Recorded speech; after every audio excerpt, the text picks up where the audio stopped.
وهذا كتاب أنزلناه مبارك مصدق الذي بين يديه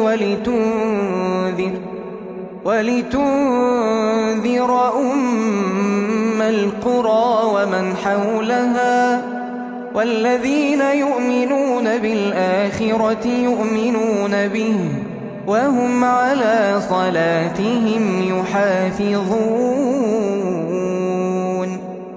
ومن أظلم ممن افترى على الله كذبا أو قال أوحي إلي ولم يوح إليه شيء ومن قال سأنزل مثل ما أنزل الله ولو ترى إذ الظالمون في غمرات الموت والملائكة باسطوا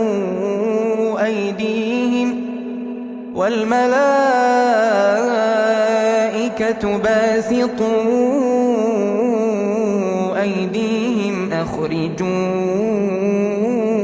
أنفسكم اليوم تجزون عذاب الهون بما كنتم تقولون على الله غير الحق وكنتم عن آياته تستكبرون